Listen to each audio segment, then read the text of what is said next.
Bom dia, Felipe. Bom dia, Diogo. E aí, Você está 2018 atrasado. na cabeça? Você está em 2017. Eu já estou em 2018. Eu também estou querendo chegar em 2018, então. Estou correndo atrás de você. Não, a gente tem que chegar em 2018 para tentar se livrar de toda essa jossa que está aí, né? Jogar no lixo toda essa tranqueira, como diz o heptarréu Lula. A propósito de pesquisa eleitoral, essa última que eu sigo, é melhor essa do site Data Poder. 60. Eles fazem mensalmente, aquela outra da MDA, a cada É, 7 meses. É muito difícil fazer, mesmo que os critérios sejam errados, que os números sejam estrambelhados. A gente, de cada uma dessas pesquisas, pode pegar alguma indicação. No caso, a cada 7 meses fica complicado. Mas fazendo de mês a mês, mesmo sendo uma pesquisa com uma margem de erro maior, mesmo sendo porque é uhum. telefônica, ela fornece indícios que tem uma confirmação prática, lógica. Acho que tudo que está ali faz sentido, né? Faz sentido que o Lula tenha perdido, faz sentido que o Exato. Bolsonaro tenha empatado com ele, mas vamos por partes. Vai você.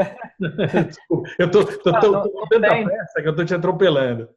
Não, mas não tem tanta diferença assim entre uma e outra, né? Nessa do Data Poder, o Lula desidratou um pouco mais do que na da CNT-MDA, que é meio suspeita também.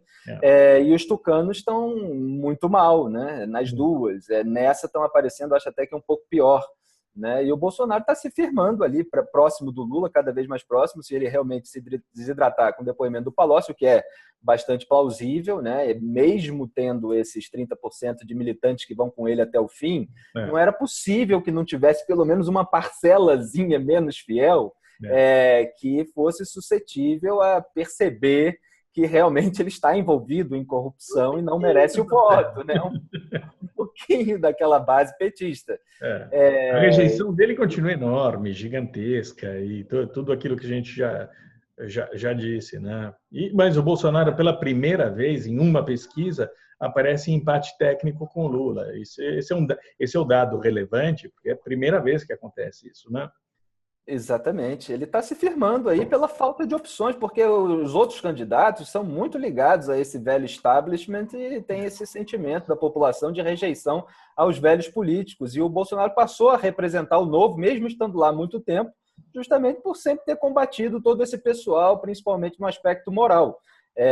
Evidentemente, durante uma campanha, quando surgirem outros candidatos e começarem a explorar eventuais contradições ou pontos eventualmente fracos do Bolsonaro, pode ser que ele desidrate, pode ser que alguém consiga atrair pelo menos uma parcela menos fiel do eleitorado dele, mas por enquanto ele vai se firmando aí sem nenhuma sombra, né? Porque Nada, nada. O Dória perdeu muito com o apoio do Temer, É, com esse elo que ele tem com o PSDB, que também ficou sempre em cima do muro e está como partido quase tão rejeitado como o PT, né? Acho que você fez uma nota é, hoje sobre isso, é 56% PT, 55% PSDB, uma coisa assim, a exatamente. diferença é de 1% só de rejeição. Então o Dória, ele queimou a largada virando prefeito, né? Eu estava pensando nisso agora há pouco, porque no site estava noticiando sobre o Luciano Huck, o Geraldo Alckmin já está se aproximando do Luciano Huck, É. eventualmente querendo passar uma rasteira no Dória, trazer o Luciano Huck para ele.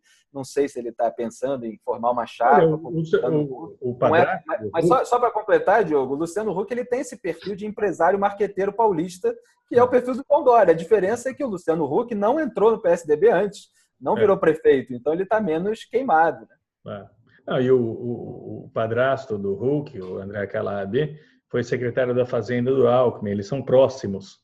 Quer dizer, Uhum. existe, não é um tiro no escuro assim, essa aproximação. Um amigo meu, marqueteiro, disse que, me garante, que o próximo presidente tem de ser necessariamente rico e famoso.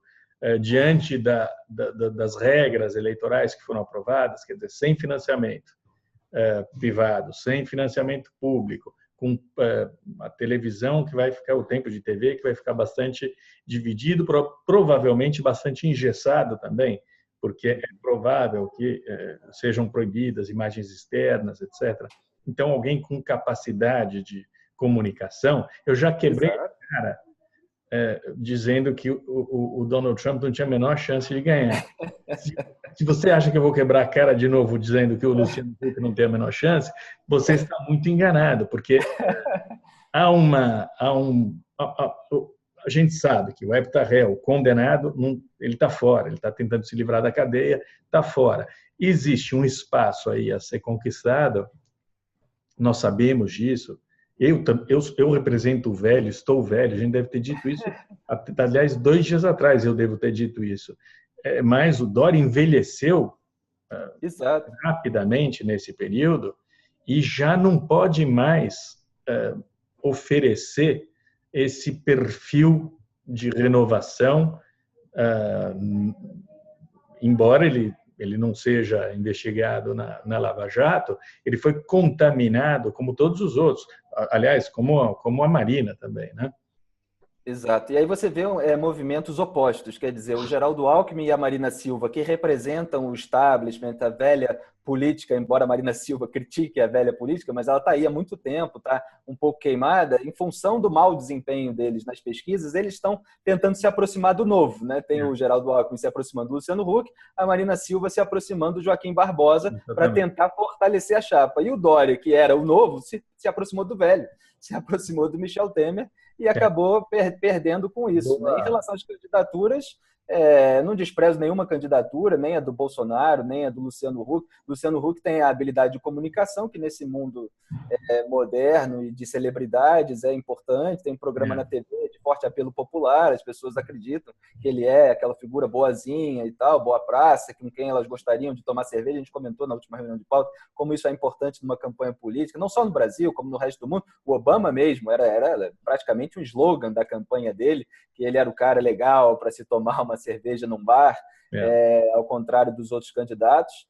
E é isso. Donald Trump também se elegeu nos Estados Unidos com essa força de ser um empresário rico que não precisaria roubar uma vez que estivesse no governo para ter lucros pessoais, né? Então, isso também pode acabar favorecendo no Brasil, embora aqui exista uma cultura de ódio ao lucro disseminada pela esquerda há muito tempo, ao empresário, mas eu não sei mais, depois de todo empresário assalariado. Essa roubalheira, ele é muito rico, o Luciano Huck é muito rico, mas é grana da TV Globo. Acho que a TV Globo é uma vantagem, porque o tornou muito conhecido, mas é um peso para se levar também, porque uma parte do eleitorado abomina a ideia de ter um candidato que seja expressão da Rede Globo, né, da TV Globo. Isso vai pesar negativamente, mas não sei quanto. Vai surgir alguém. Eu todo dia eu abro aqui o computador, leio as notícias. Hoje vi várias declarações do Luiz Roberto Barroso, que a gente cita diariamente, sempre em defesa da Lava Jato, pedindo uma renovação para valer, falando que a economia que nós temos que ter um verdadeiro capitalismo, empreendedorismo. Está com pinta de candidato, então todo mundo. Eu não duvido nada. Eu confio de tudo que o Barroso fala. Eu que já estou atrás de candidato, então eu fico todo dia, olha que esse cara pode dar certo. Ele virou paladino aí do combate à corrupção, mas eu desconfio muito dele, porque a pauta dele sempre foi de militância esquerdista, as decisões dele, eu acho, de uma argumentação muito ruim, cheia de portanto, depois de argumento nenhum, como eu costumo brincar, mas ele aproveita ele não tem tanto rabo preso como Gilmar Mendes, Ricardo Lewandowski, Dias Toffoli, e ele está posando aí como combatente. Não sei se ele tem ambições eleitorais, né? Isso está sendo muito ventilado. Não sei. É chute só. Agora, Felipe, para ganhar as eleições agora, você tem que, como o Lula não vai ser candidato, você tem uma ampla parcela de eleitorado centro-esquerda, não extrema-esquerda, mas de centro-esquerda, que pode ser absorvida e conquistada também. Pode, sem dúvida. A gente estava falando do Luciano Huck, ele pode pegar uma parcela do eleitorado lulista, gente mais analfabeto, mais pobre, que conhece o Luciano Huck e vota para ele, assim como conhece o Lula e vota no Lula por causa disso, né? O Bolsonaro é o contrário. O Bolsonaro, muita gente compara ao Celso Russomano, mas é o contrário. Ele tem um voto de opinião. O Russomano era esse voto aí de quem eu conheço do rádio. O Bolsonaro é o contrário. É um eleitorado muito firme. Eu duvido que ele perca, eu duvido que ele despenque de uma hora para outra. Ele pode perder votos numa lógica de voto útil mais adiante. Se houver um candidato que desponte como adversário da esquerda e tenha mais chances de ser eleito do que ele, uma parte do eleitorado dele vai para esse outro candidato. Mas se não houver, ele vai continuar com isso daí e tende a crescer, pelo contrário. Não, exatamente. Ele se beneficia da falta de um líder que consiga abarcar ali a centro-esquerda, centro e centro-direita. Que consiga, inclusive, tirar um pouquinho do eleitorado até de direita dele, por não gostar das declarações mais polêmicas dele, mas ele vai se firmando, mesmo com parte do centro, da centro-direita, enquanto não surge esse líder. Né? E a tendência é que ele continue aí. As pessoas desprezam demais a candidatura dele, mas ele só poderia despencar se houvesse o surgimento desse líder mais ao centro, capaz de abarcar outros tipos de eleitorado, enquanto ele continua dando as declarações dele, mesmo ele falou lá de fuzilar o sujeito da exposição do Santander, aquela exposição polêmica, mas ao mesmo tempo ele estava dizendo que era uma força de expressão, né? Não foi igual o Lula que esperou ser interrogado pelo juiz Sérgio Moro para dizer que mandar prender jornalista era força de expressão, mas essas declarações, mesmo que ele diga ao mesmo tempo, elas soam muito pesadas para uma parte do eleitorado, que já tem uma certa restrição a ele por causa desses lampejos, né? Então, se você tiver alguém mais articulado ao centro, capaz de abarcar o eleitorado sem parecer uma pessoa do establishment, uma pessoa muito gelatinosa, né? Muito vaselina, como a gente diz aqui numa linguagem mais chula, aqui não, lá no meu Rio de Janeiro, e aí pode ser que enfrente o Bolsonaro. Eu, sem dúvida, o Bolsonaro também, que ele não tem esse verniz de marketagem. Exato. Claro. E as pessoas aprenderam a repudiar, né? Depois do engano da Dilma Rousseff, sobretudo, acho que as pessoas, do João Santana, uma parcela do eleitorado tem uma certa desconfiança em relação a esse discurso muito bem orquestrado, muito bem... Exatamente. Tem uma boa parte da população prefere que o sujeito sincero se exceda de vez em quando do que o sujeito marqueteiro, gelatinoso, fique ali naquele meio campo com todo mundo, mas sem aparentar essa sinceridade. Né? Por essas e outras que está se firmando. Por essas e outras que ele tem 24%, está empatado com o Lula.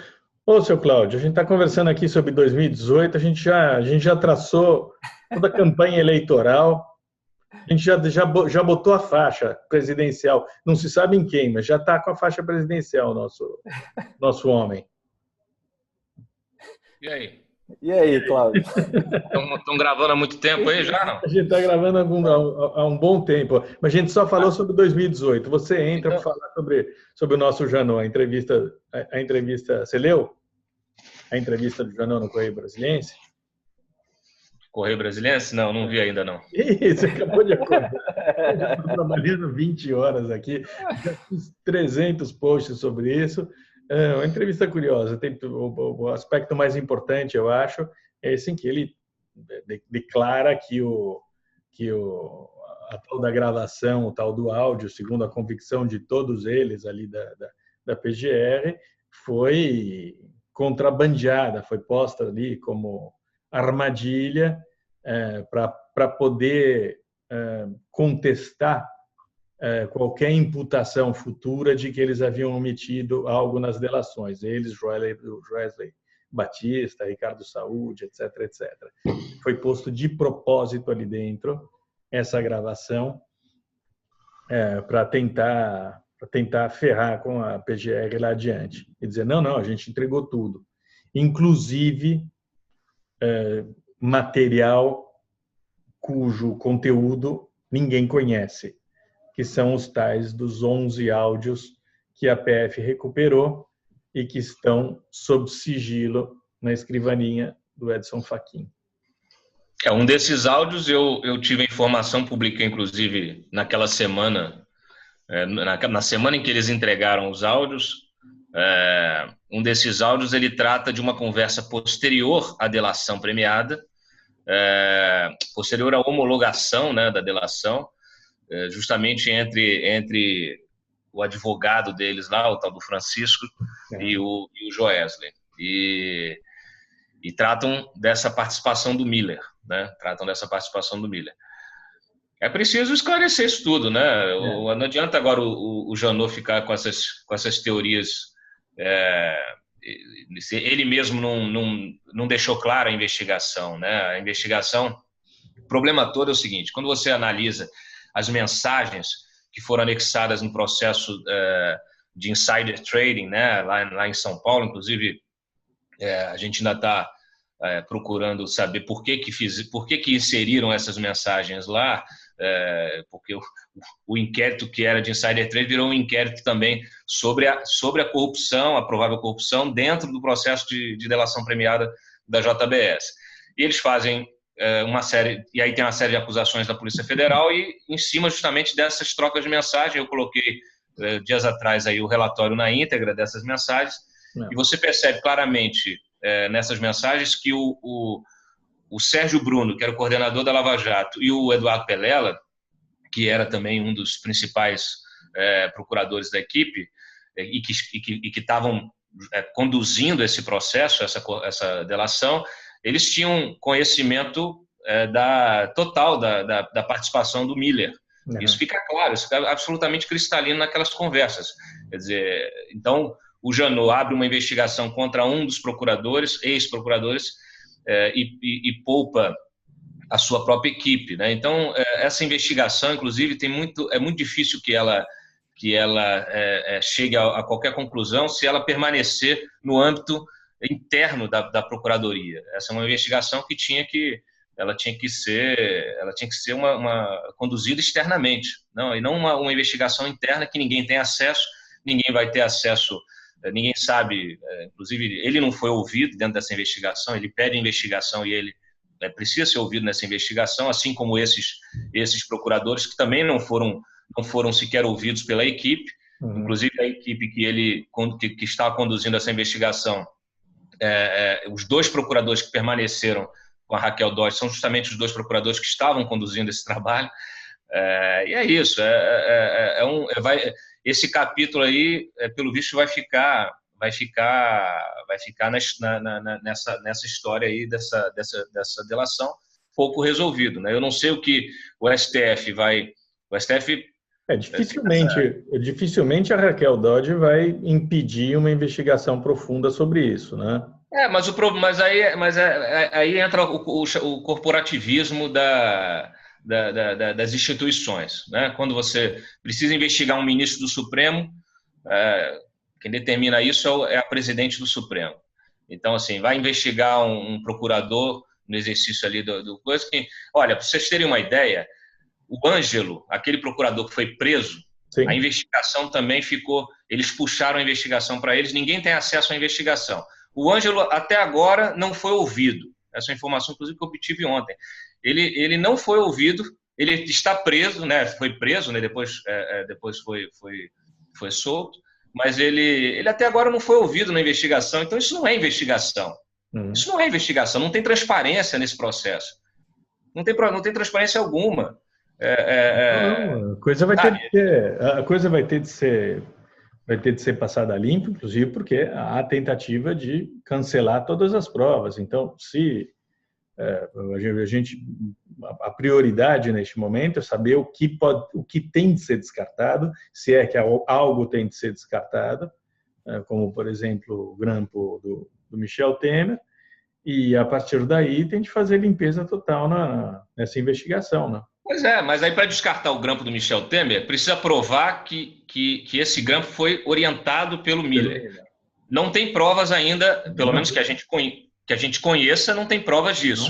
Naquelas mensagens que a gente teve acesso, isso não fica claro. Na verdade, subentende-se outra coisa, subentende que eles entregaram esses áudios. Eu até coloquei lá, tem uma mensagem que diz assim, é uma conversa do Wesley com o Francisco, sobre a entrega dos áudios pelo Joesley, e eles falam, se referem, né, ao 1, 2 e ao Minas, né? 1, 2, Minas é o Temer, o 2 é o Rocha Loures, o Minas é o Aécio. São justamente as gravações que fundamentaram essas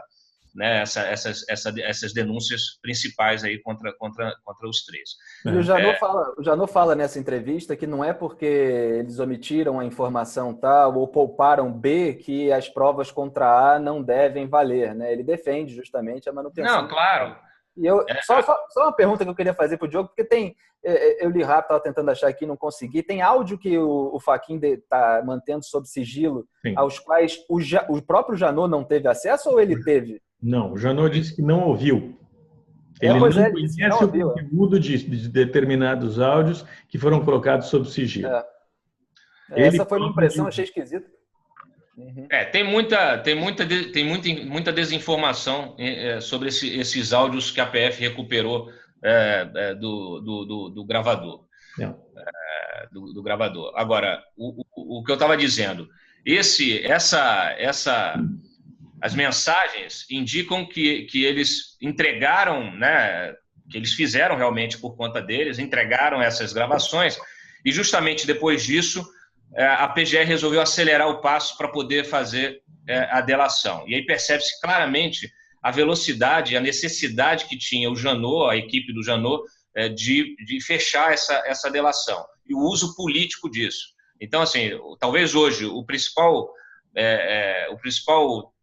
problema para o Janot e para a gestão dele seja justamente o uso político dessa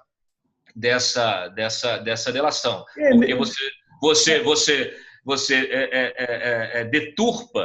deturpa uma prova consistente de um crime cometido pelo presidente da República, está claro ali esse crime, e você usa politicamente isso. Então, você deturpa o negócio. Você deturpa, mas mais ou menos ali havia uma urgência, né? Havia uma urgência de poder fazer uma investigação completa sobre o Temer, antes que ele pudesse abafar tudo, engavetar tudo, colocando no lugar do próprio Janot alguém de confiança, né? Eu acho que a lógica era mais ou menos como a da divulgação dos grandes do Lula, por exemplo. Havia uma emergência, uma tentativa para abafar as investigações, para melar a Lava Jato, que justificavam a divulgação. O Moro é diferente, porque o Moro divulga tudo, mas, de qualquer maneira, existia a emergência de impedir que essa investigação fosse engavetada pelo sucessor do Janot.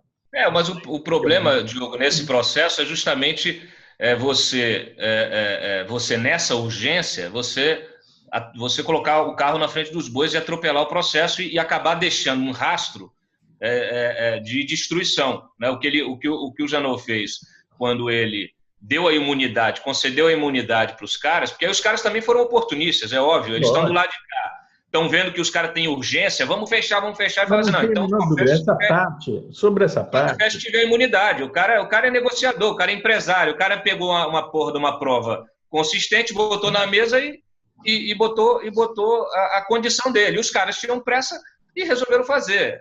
Sobre essa parte não tem a menor dúvida. Sobre as porcarias, vira o que virou. Sobre né? essa porcaria desse acordo, não há a menor dúvida. É pacífico.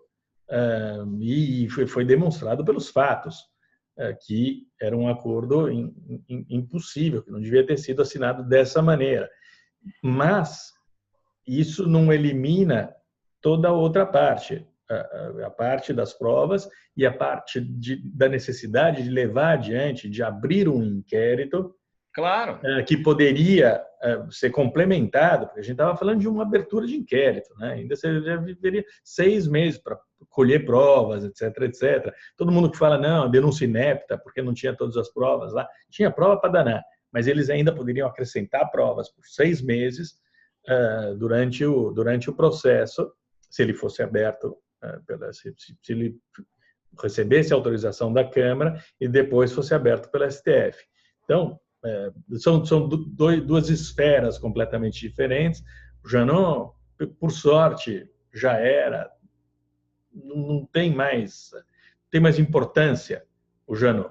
O que é importante é o material que está ali na mesa da PGR, da DOJ, está na mesa do Fachin, e o que vai ser feito com isso daí, né? Hoje a gente tem vai ter essa coisa do STF para encaminhar o pedido do Mariz para suspender o processo contra o Temer, não vai ser acatado, vai ser mandado para a Câmara, vai ser abafado, vai ser engavetado na Câmara, mas os fatos vão continuar brotando. É um problema grave isso aí. São todas essas nuances que deixam o debate bastante complexo, né? Essa decisão do Moro, por exemplo, que está até retratada, né? Não sei se é de uma maneira muito fidedigna no filme Polícia Federal, Lei para Todos, de retirar o sigilo daquela conversa do Lula com a Dilma. Quer dizer, havia uma margem, havia até uma discussão jurídica que depois se estendeu sobre esse assunto, né? Se poderia ou não poderia, se a ordem para desligar já impede ele de retirar o sigilo, ou se é só a partir do momento que a operadora desliga. E o Janot tendo um certo conjunto de indícios, né, e a desconfiança, possivelmente, né, dentro dessa visão de que a Lava Jato poderia ser engavetada por uma procuradora-geral indicada pelo Michel Temer, ele pode também ter se visto nessa escolha difícil a se fazer, com todos os problemas que ele tem, né, de apressar uma denúncia, talvez até consciente, não sei aí se estou sendo muito benevolente com o Janot, de que a denúncia ficaria um pouco mais precária, né? Mas dentro de uma... Você está sendo benevolente, Felipe. Estou sendo, mas o Janot deixou um rastro de Cláudio, e outras coisas. Com certeza, mas eu estou raciocinando por especulação lógica, apenas por aquilo que é verossímil, por aquilo que é plausível dentro das circunstâncias, mostrando que, havendo uma margem ali de decisão, ele tomou a decisão de denunciar. Ele poderia achar que aquilo não surtiria efeito mais à frente se ele não fizesse aquilo naquele momento e, de repente, a população brasileira nem saberia tudo que estava ali. Então, a nuance... Ele teria cometido um crime muito mais grave se tivesse jogado... Exatamente. Isso. Mas ninguém está falando para ele deixar de denunciar, né? Acontece que ele já tinha feito também uma denúncia contra, inclusive com pedido de prisão, em cima de uma delação de bosta, que foi a do Sérgio Machado. E a gente sempre criticou essa delação, inconsistente. A gente publicou aqui uma série de coisas que precisavam ser investigadas no caso do Sérgio Machado, que elas foram absolutamente ignoradas. Os filhos foram blindados, os filhos, inclusive um executivo do Credit Suisse que ganhava mais do que o presidente mundial do Credit Suisse. Tudo isso foi ignorado, foi blindado. Quem negociou foi o próprio Miller também, em situações também que a gente tem que questionar, porque um dia desse eu recebi até uma foto do Sérgio Machado num shopping, né? Há pouco tempo ele estava não sei aonde também fazendo outra coisa, outra atividade. E aí, só que dessa vez no shopping ele estava de bermuda, então deu para ver que ele não tem tornozeleira. Aí o pessoal ficou escandalizado, começou a circular isso no WhatsApp. Aí eu fui ver o acordo no detalhe e percebi o seguinte: o cumprimento da pena dele, negociada com o Ministério Público, é só depois da condenação. Ou seja, hoje ele não está em prisão domiciliar, não usa tornozeleira eletrônica, ele só vai cumprir essa pena depois de condenado. Se condenado for, quer dizer, essa condenação pode ser engavetada lá, o processo pode ficar engavetado durante anos, e ele nunca cumprir. E quem fez essa denúncia foi o senhor Janot, com base aí nessa negociação do Miller, e com pedido de prisão, tudo precário, com gente... Quer dizer, você vai atacar gente da estirpe de Renan, de Sarney, de Eduardo Cunha, pedir prisão dessa gente com base num negócio precário, sabe, não querer que aquilo tenha efeito, né? É uma irresponsabilidade. Tinha que ter pedido...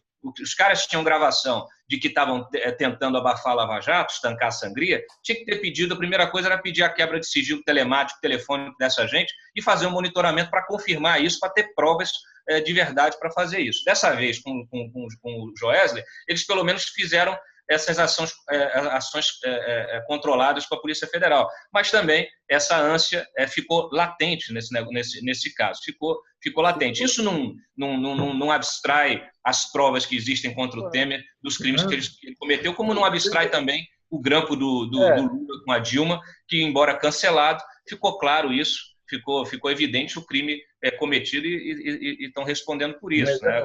Mas a impressão que se tem é que todos esses problemas são fruto de improvisação, incompetência, irresponsabilidade, como você disse, mais do que de má fé. Eu estou falando só da área criminal.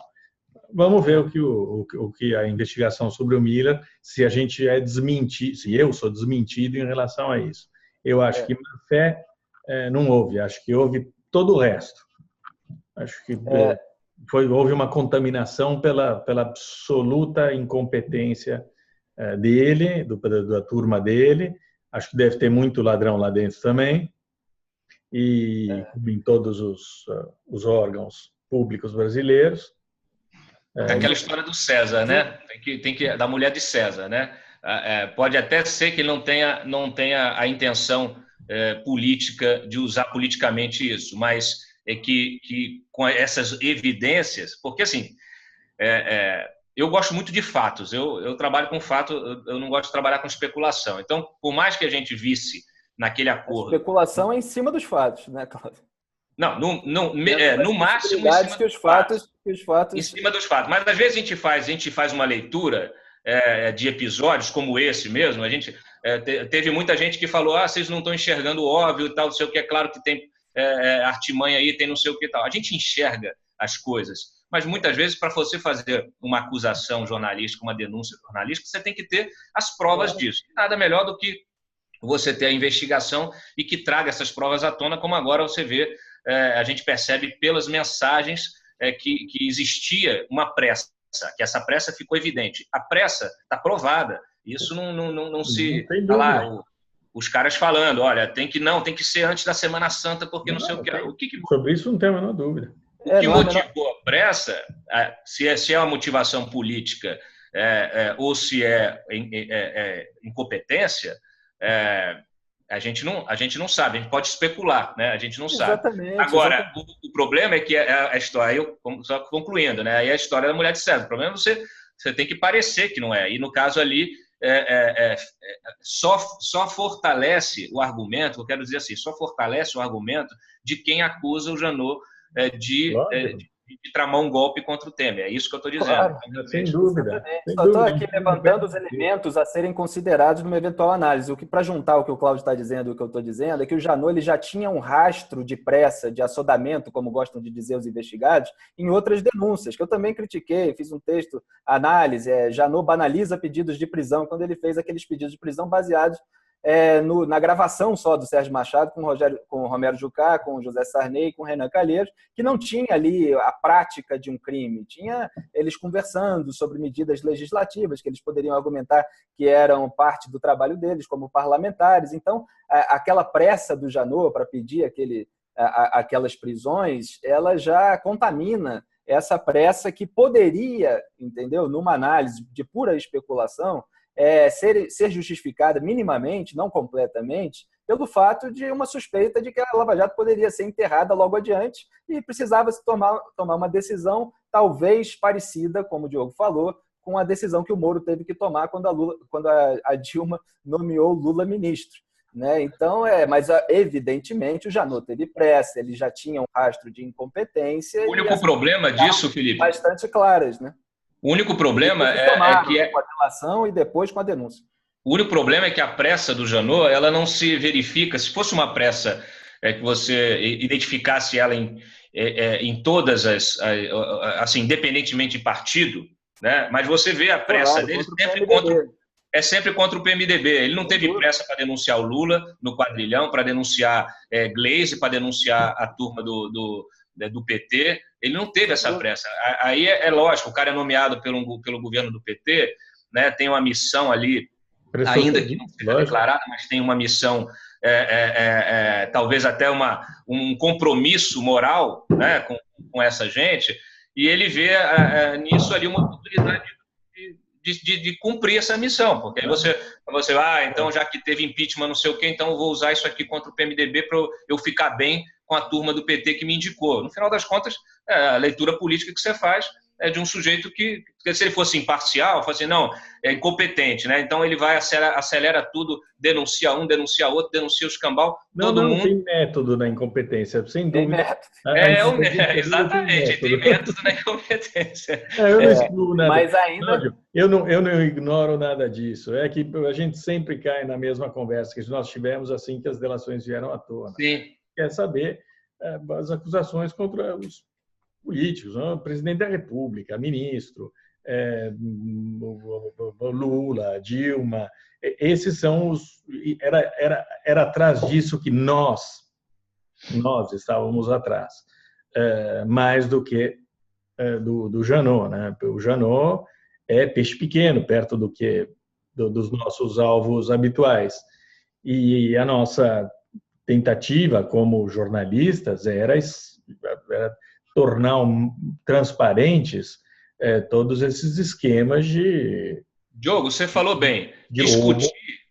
Eu acho que a melhor comparação é essa. Discutir naquele momento em que saiu a gravação do Temer, discutir a intenção que existia por trás, questionar o Janot por causa da denúncia naquele momento, se você estava evidente a prova, seria a mesma coisa que questionar o Moro em relação à divulgação do áudio do Lula com a Dilma. Exatamente. Quer dizer, você negar o fato para se preocupar com questões secundárias, né? Que estão, e negar o fato mais importante.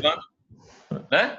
É isso. Aí, naquele momento, esse foi o discurso de questionar o Moro, foi o discurso de quem? Do PT, dos blogs sujos do PT, de quem queria usar aquilo ali para proteger o Lula e questionar o Moro. E dessa vez, a mesma coisa. Foi o discurso dos temeristas, dessa turma do PMDB e da galera que achava, até os inocentes também, que achavam que apoiar isso era permitir a volta do Lula em 2018 ou numa direta já. E a gente sabe que o processo é mais complicado e a gente sabe também que vinha tanta coisa contra o Lula que ia acabar anulando a possibilidade dele de concorrer, como acabou acontecendo, é o que tá posto aí, embora essas pesquisas ainda venham considerando o Lula como um candidato, né? Então havia o conjunto de indícios contra o Michel Temer e houve também a pressa do Janot em relação à denúncia e todas essas trapalhadas em relação à delação da JBS, o que complica todas as nuances aí para fazer essa análise. E para complicar ainda mais, o Janot ainda minimizou o desgaste dele, quer dizer, na verdade até aumentou por um lado e minimizou por outro ao denunciar também a organização criminosa do PT, né? Porque por um lado ficou evidente que ele demorou muito para fazer isso, mas por outro lado ele pelo menos fez, né? Então, o Janot realmente é uma figura curiosa que parece assim de uma incompetência, de um atabalhoamento, mas que sempre está se baseando pelo menos em algum conjunto de indícios, né? Sempre com excesso, com pressa, com incompetência e tal, mas tem aqueles elementos ali. A minha visão é que é uma figurinha menor, vai ser totalmente apagada, mas os escândalos que surgiram durante esse período, graças à Lava Jato, e que vieram à tona durante o comando dele, da PGR, isso vai permanecer, independentemente de Janot. Então, todas essas questões são menores em relação a tudo que veio à tona, menor em relação à gravação do Temer, menor em relação... Se nós compararmos aos 51 milhões de Gedel, é menor do que tudo, é menor do que o hepta-réu condenado, será condenado pela segunda vez, e esse aí também, esse vai se ferrar, mas é uma figura grande, já não é uma figurinha. Exato. O engraçado o curioso dessa história da possível dessa tentativa do Temer de querer anular as provas para se livrar da denúncia é que se ele anular as provas ele livra o Joesley também, né? Eu comentei isso um dia desse, que hoje o Joesley está lascado para o resto da vida, ele e a turma dele, porque terão de responder corrupção ativa em todos os crimes que eles denunciaram. Se houver anulação da prova, eles se livram dessas acusações, né? Então, bom, Cláudio, até 5 meses atrás, o Joesley era o maior financiador do Michel Temer. Ele não pode ficar, não é que sejam pessoas opostas com... Sim, lógico, eles tentam fazer agora. Isso é briga de gangue, gente. É um faroeste caboclo. Ó, a gente fica... É muito engraçado, porque fica o pessoal pedindo posturas, certas posturas, né? Porque é como se a gente tivesse um nível moral, ético na nossa sociedade, né? Como se fôssemos uma democracia madura, um país desenvolvido.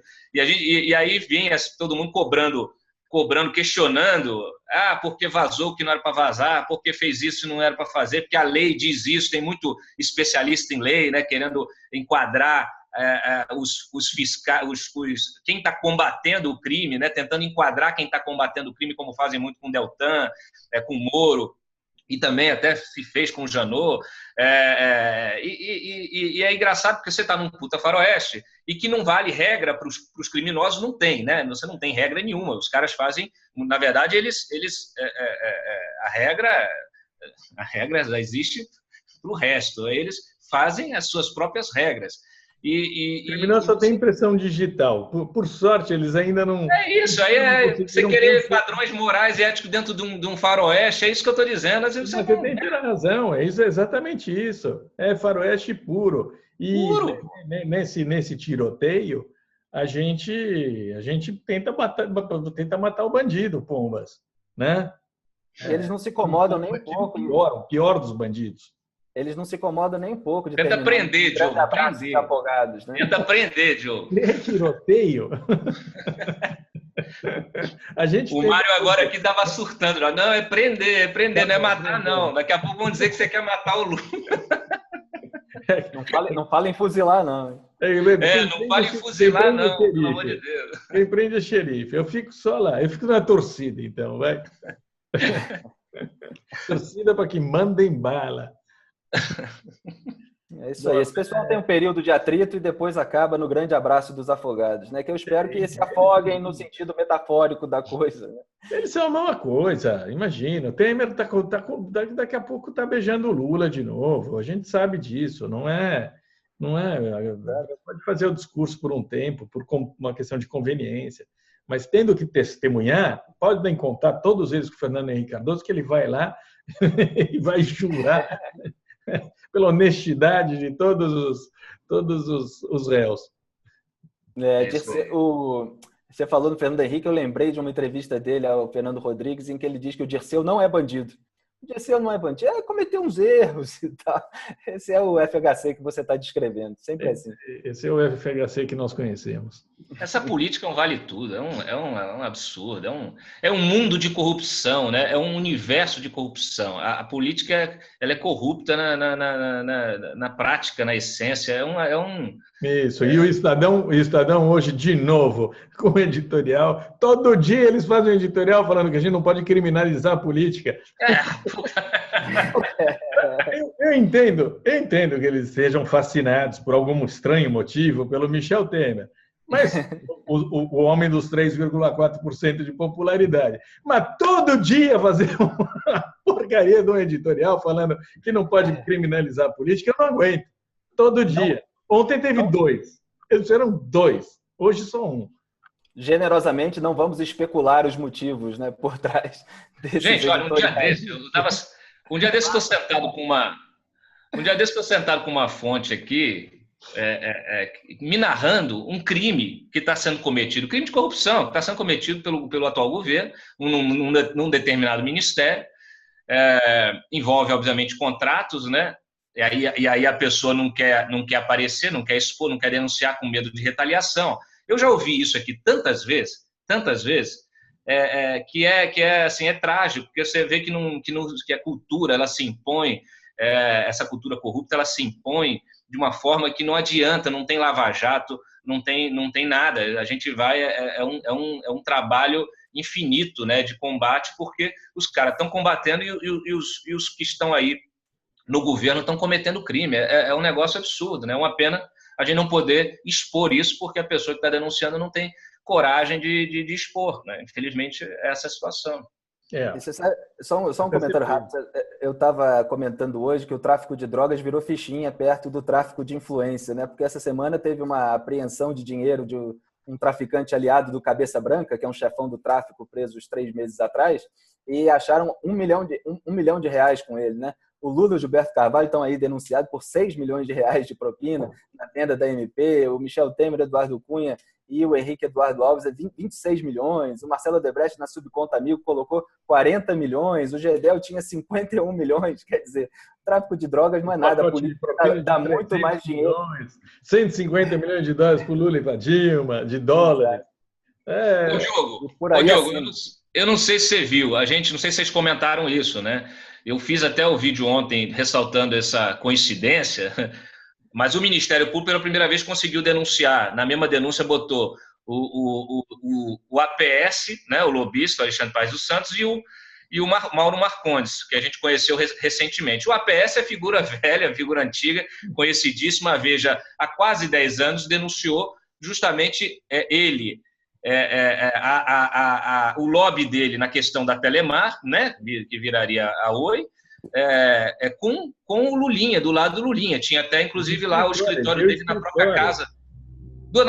Denunciado pela Veja. Quer dizer, a gente está falando de uma coisa que aconteceu há 10 anos, foi denunciada há 10 anos e foi engavetada. Inclusive, ele moveu depois um processo contra a revista. Não teve investigação disso aí. Anularam qualquer possibilidade de se investigar isso. O Lula estava no seu auge aí da popularidade, imagina, questionar. E é tão óbvio, né, a atuação do lobista enrolado com a opção de crime, está aí, denunciado, agora é réu, junto com o Lula, junto com o Mauro Marcondes, e Mauro Marcondes que fez também a atuação, repasses para o filho mais novo. Quer dizer, você tem o filho mais velho envolvido com um dos lobistas que está sendo que está respondendo agora ao lado do Lula, e o outro lobista também respondendo ao lado do Lula, o outro lobista também fez negócio com o filho mais novo do Lula. Então, assim, e até hoje nós não sabemos nada, porque a Andrade Gutierrez, que assinou delação premiada com a PGR, não falou nada sobre o escândalo da Oi. Voltamos à nossa questão inicial. Pois é, se você quiser, mas nós fomos acusados de proteger o Janot. O que a gente tascou a lenha nesse cara? Agora, a gente está atrás da bandidagem, é isso aí. A gente quer que venham à tona alguns crimes e não todos. Você, outro dia, lembrou todos os crimes que, aparentemente, o Antônio Pallotti ainda não confessou. E a lista é interminável. Agora, se ele denunciar os tais 30%, a gente já está soltando o rojão. 30% é muita coisa, que pega o chefão o chefão do crime, pega o poste do chefão do crime, pega um monte de gente. Então, o nosso trabalho aqui é fazer uma conta de chegada e pegar tudo que puder ser arrastado para a cadeia, né? Mas todos os crimes a gente não vai conseguir elucidar. É muito fácil escolher um lado e demonizar o outro, né, Diogo? Em vez de distinguir até os acertos nas pessoas desprezíveis, né? E é isso que a gente tenta fazer. Sobretudo quando esses acertos trazem à luz questões, crimes cometidos pela bandidagem, pela delinquência mais rasteira, né? Que é a nossa maior torcida, né? A gente torce para a revelação das informações. Essa é a nossa torcida. A gente sempre repetiu aqui. A nossa estratégia é jogar um bandido contra outro bandido. Foi isso que nós sempre fizemos. Vai dar certo. Tá dando. Tchau. Valeu, abraço. Tchau, tchau.